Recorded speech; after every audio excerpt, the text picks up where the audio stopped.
Israel ने नए army chief के नाम का ऐलान कर दिया है।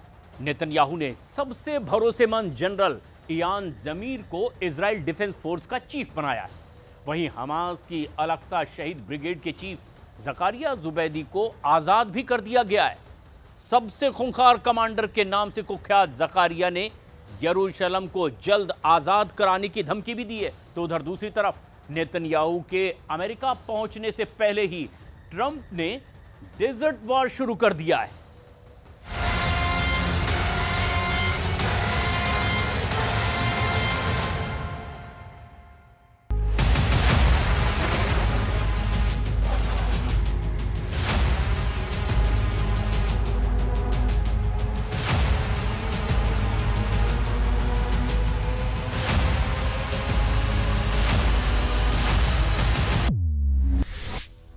एक तरफ नेतन्याहू हैं, दूसरी तरफ जुलानी और अहमद अल-शरा। नेतन्याहू ट्रंप से मिलने निकले हैं तो जुलानी ने ट्रंप के सबसे दमदार साथी से मुलाकात कर ली है। अपनी पहली विदेश यात्रा के लिए सीरिया के नए राष्ट्रपति अहमद अल-शरा ने सऊदी अरब को चुना है। क्या ये ग्रेटर अरब अलायंस की तस्वीर है? प्रिंस सलमान के लिए क्या जुलानी एर्दोआन का पैगाम लेकर पहुंचे हैं? अमेरिका और इजराइल के हमले के बाद जुलानी की सऊदी पॉलिसी के मायने बहुत खतरनाक माने जा रहे हैं। क्या इसीलिए अमेरिका दुश्मनों को तलाश कर मार डालने की धमकी देने लगा है? सुपर पावर ने सोमालिया में युद्ध ट्रेलर दिखाया है। आईएसआईएस पर भीषण हवाई हमला करके ट्रंप ने बैटलफील्ड का दायरा भी बढ़ा दिया है। सोमालिया में अमेरिका का भीषण हमला, गुफा में छिपे टेरर कमांडर को मार डाला। अब अरब से अफ्रीका तक बरसेगा बारूद। बशर के बाद एर्दोआन का नंबर आ गया। अमेरिका ने फिर दुश्मन को मार डालने के बाद घोषणा की है। इस बार दुश्मन का खात्मा अफ्रीका महाद्वीप के सोमालिया में किया गया। बगदादी ब्रिगेड के अटैक कमांडर को उसकी गुफा में ही बारूद बरसाकर ट्रंप ने भस्म कर डाला है। अमेरिकी नेवी के हवाई हमले के खत्म होने के बाद प्रेसिडेंट ट्रंप ने दुनिया को इस हमले की जानकारी सोशल मीडिया प्लेटफॉर्म पर मैसेज के जरिए दी। सोमालिया में सुपर पावर के हमले के साथ ट्रंप की जो धमकी है वो कई देशों के लिए अलार्म है। ट्रंप ने सोमालिया स्ट्राइक के बाद ऐलान किया है कि अमेरिका के दुश्मनों को अब धरती के कोने कोने पर तलाश करके साफ कर दिया जाएगा। डोनाल्ड ट्रंप ने सोशल मीडिया प्लेटफॉर्म पर लिखा, हम तुम्हें ढूंढ लेंगे और मार डालेंगे। आज सुबह मैंने सोमालिया में आईएसआईएस के अटैकर कमांडर और उसके भर्ती किए गए आतंकवादियों पर सटीक सैन्य हमले के आदेश दिए थे। गुफाओं में छिपे मिले ये आतंकी संयुक्त राज्य अमेरिका और हमारे सहयोगियों के लिए खतरा थे। हमले में आतंकियों की गुफाओं को नष्ट कर दिया गया है। कई आतंकियों को मार डाला गया है। ट्रंप के दूसरे कार्यकाल में अमेरिकी सेनाएं हर दिन नए धमाके कर रही है। पहले सीरिया और अब सोमालिया में जंगी जेट के इस्तेमाल से साफ है कि सुपर पावर दुश्मनों पर कोई रहम नहीं बरतने जा रहा। मगर अमेरिका के खिलाफ गोलबंदी भी जोर शोर से शुरू हो गई है। सीरिया के अंतरिम राष्ट्रपति अहमद अल-शरा और कमांडर जुलानी ने अमेरिका से सबसे बड़े सहयोगी सऊदी अरब से नजदीकियां बढ़ानी शुरू कर दी है। अपनी पहली विदेश यात्रा में सऊदी अरब पहुंचे अहमद अल-शरा का एयरपोर्ट पर ग्रैंड वेलकम बहुत कुछ क्लियर कर रहा है।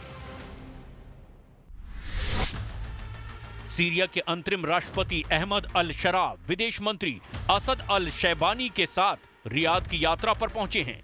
रियाद के डिप्टी गवर्नर प्रिंस मोहम्मद बिन अब्दुर्रहमान ने अहमद अल-शरा का हवाई अड्डे पर स्वागत किया है। अहमद अल-शरा के सऊदी यात्रा की वजहों में 2011 की क्रांति के बाद लड़ाका ग्रुप को पहुंचाई गई मदद भी मानी जा रही है। मगर अहमद अल-शरा की प्रिंस सलमान से मुलाकात को अरब वर्ल्ड अलायंस बनाने की पहल के तौर पर भी बताया जा रहा है। कभी हयात अल तहरीर के सरगना रहे कमांडर जुलानी अब अहमद अल-शरा हैं, जिनकी मेहमान नवाजी सऊदी प्रिंस मोहम्मद बिन सलमान कर रहे हैं। जुलानी की सऊदी अरब विजिट से ईरान में भी टेंशन हाई है। जुलानी प्रिंस का गठजोड़ अब अरब लीग की नई टीम बनता जा रहा है, जिसकी लगाम तुर्की के प्रेसिडेंट एर्दोआन के हाथ में होगी। इस बीच इजराइल भी आर पार के युद्ध के लिए तैयार हो रहा है। पीएम नेतन्याहू ने ट्रंप से मुलाकात से पहले ही इजराइल के कमांडर इन चीफ का नाम फाइनल कर दिया है। नेतन्याहू ने इजराइल डिफेंस फोर्सेस यानी आईडीएफ के चीफ ऑफ स्टाफ के लिए रिटायर्ड मेजर जनरल एयाल जामिर को चुना है। इजरायली सेना की वेबसाइट के मुताबिक जामिर ने 2018 से 2021 तक सेना के डिप्टी चीफ ऑफ स्टाफ की भी जिम्मेदारी संभाली। जनरल जामिर एक बार आईडीएफ के दक्षिणी कमान को भी लीड कर चुके हैं। यही कमान गाजा सीमा सहित सैन्य संचालन और रक्षा के लिए जिम्मेदार होती है। जनरल जामिर पहले नेतन्याहू के सैन्य सचिव भी रहे हैं। 2022 में चीफ ऑफ स्टाफ बनाए गए हर्जी हवेली के इस्तीफे के बाद जामिर को जिम्मा सौंपा गया है। जनरल एयाल जामिर 6 मार्च से फुल एक्शन में आ जाएंगे। जनरल जामिर पीएम नेतन्याहू के भरोसेमंद हैं। उन्हें नेतन्याहू 2 बार पहले भी आईडीएफ चीफ बनाने का मन बना चुके थे। हालांकि तब उनके सीनियर जनरल को तवज्जो दी गई, मगर हर्जी हलेवी के आर्मी चीफ बनते हुए भी जनरल जामिर अहम मौके पर नेतन्याहू के साथ देखे जाते रहे। इजराइल के रक्षा मंत्री ने भी जनरल जामिर की जमकर तारीफ की। हमास से युद्ध का लंबा अनुभव रखने वाले जनरल को युद्ध की कमान सौंपकर नेतन्याहू ट्रंप से मिलने गए हैं। हालांकि इजराइल ने एक नई मुसीबत खुद मोल ले ली है। इजराइल ने हमास से युद्ध समझौते के बाद अल अक्सा शहीद ब्रिगेड के चीफ जकारिया जुबैदी को आजाद कर दिया है। 49 साल के जकारिया जुबैदी ने अल अक्सा शहीद ब्रिगेड के लड़ाकों से 2002 में इजराइल को दहलाया था। जुबैदी ने बेत शियान में लिक्विड पोलिंग सेंटर पर हमला करवा करके 6 लोगों को मौत के घाट उतार दिया था। जुबैदी ने 2004 में तेल अवीव में बम विस्फोट की जिम्मेदारी ली थी। 2021 में जुबैदी इजराइल की गिलबोआ जेल से भाग निकला था, लेकिन उसे फिर से आईडीएफ ने दबोच लिया। हमास लड़ाकों के बीच जुबैदी सबसे बड़े जिहादी के तौर पर कुख्यात है।